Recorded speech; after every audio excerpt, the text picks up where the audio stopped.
Yo, what's going on, guys? It's G Miners here. The Destiny franchise has been out for nearly 7 years now, and somehow, even people who have played the game since launch still don't understand how damage works. A lot of people incorrectly throw around the terms like damage and DPS in things like Reddit posts and other videos, and it leads to a bunch of misunderstandings within the community. The issue ends up being that people don't understand how and why certain weapons and strats in the game work for certain activities and don't work for others, so they're not able to adjust these when they need to. So let's talk about it. Starting off, damage is damage. It is how much damage you deal. It is made up from a single number, that number, once again, being the damage you hit for. Very simple. DPS, on the other hand, is damage per second. Most people will misunderstand this for the word damage when watching videos, and other people will use this term without even fully understanding it. As the name applies, DPS is a time-related rate at which damage is being dealt. In other words, it is the rate at which you deal damage. The difference between these terms is super important to understand, as in the game, there are times when you want to deal damage in different ways. Just to drive the point, here I am shooting just my primary at a Lost Sector boss. You can see that I am hitting for 697 damage each shot on the body. Every single bullet deals damage. If I were to sum up all of these shots, this would just be my total damage, but it's still damage. The SMG I am using is a 900 RPM weapon. This means I will fire 900 shots each minute, or 15 shots every second. If I multiply these 15 shots that I shoot in 1 single second by the amount of damage that each shot does, I would now have my DPS, or damage per second, that I am dealing. On the screen now, you can see an artificial plot I made to showcase damage. Time runs along the horizontal axis here, and your damage across the vertical. You can see that the plot is very spiky because each spike represents when damage is dealt. In this example, damage only happens once every second, so this is where we see the spikes. The second plot is very similar, except it just shows a running total for our damage. Each time damage is dealt, it is added up and kept as a running total. This is why it is very blocky and increases almost like a staircase. This is exactly what the game does as you play to keep a record of the damage that has been done to a boss. The game then uses this to evaluate the boss's health. If you deal more damage than the boss's total health pool, then you kill it. Between these two plots, you can see that everywhere we have a spike on the first plot, there is a rise in the second one. Now let's look at a plot for DPS. This plot looks extremely different. Here you can see the DPS spiking and settling over and over again. What's happening here is as time goes on, our DPS is being calculated by dividing the total amount of damage that we are doing, as I just showed on the previous plot, by the total time that has occurred at that point. At the first spike, our damage would have been at a value of 1, and the time reads 0.9 seconds. Dividing 1 by 0.9 gives you 1.11, which is the exact DPS that we see here. At the last spike, the damage is much higher at a value of 9, but with a total time of 8.9 seconds. This would equal 1.011 DPS, which again we can see. The very last point that we have is at 9.8 seconds, but it is still when we only have dealt 9 total damage. Here, our DPS comes to 0.92, which has substantially decreased. I wanted to show off these points in particular because they show that while doing DPS, as time goes on, your DPS will slowly decrease as a whole. You can even see this visibly as the spikes decrease in height. On top of this, there are times between each spike where settling happens. This is why our DPS decreases after each spike. This is because time has occurred during a period where no damage was dealt, so our DPS is drastically decreased until damage is dealt again and we see another spike.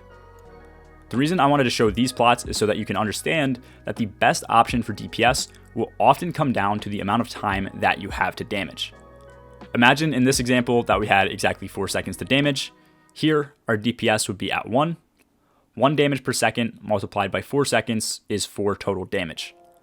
Now imagine we had 4.8 seconds to damage. We wouldn't be able to get an extra shot off, so we would still have dealt 4 damage, but now it would have taken 4.8 seconds.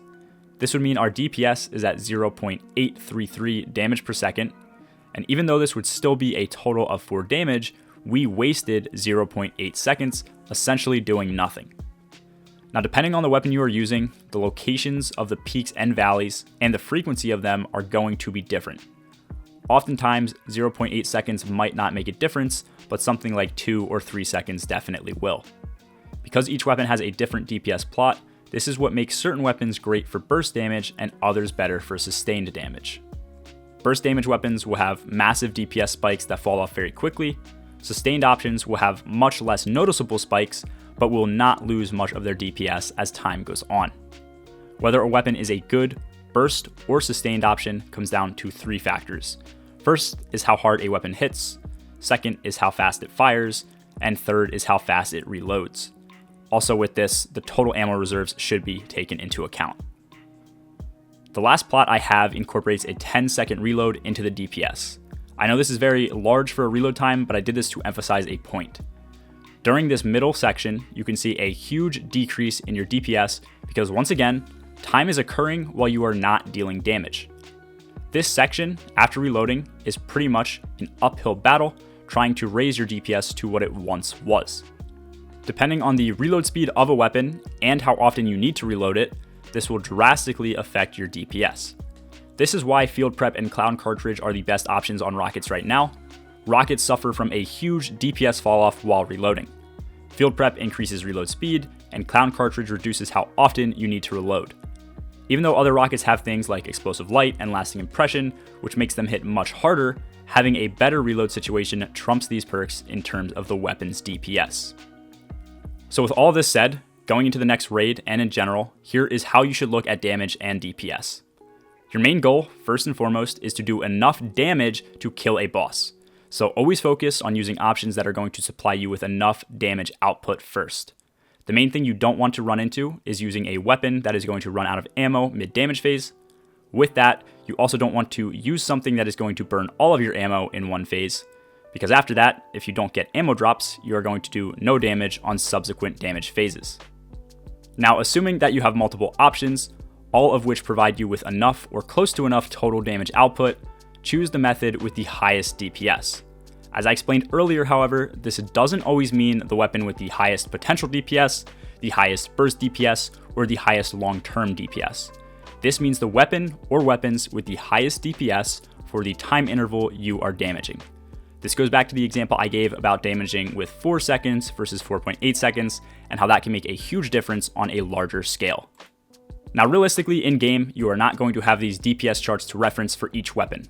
So in order to get the best understanding for what weapons might deal higher DPS for a specific time interval, pay attention to your reloads. Chances are, if you are spending a ton of time reloading during a damage phase, or if you are reloading at the end of one, there might be a better weapon to run. Another thing you can do to avoid a final reload is swap to a special weapon and continue to damage with that at the end of a damage phase. Referencing damage videos similar to the last one I put out can definitely help you get an understanding to what options are viable, but at the end of the day, no matter the damage test, they all use one specific time interval to do damage. This time interval is going to be different for each boss that players test on. When a new raid is released, the duration of a damage phase is not going to be known, so you won't always know the very best option until you are there. I know that oftentimes, especially in seasons like the one we are currently in, that the meta might be a weapon that has both the highest damage output, highest overall DPS, and even the highest DPS during specific time intervals. But in seasons where this is not the case, I wanted people to see this video and understand how to make decisions for themselves.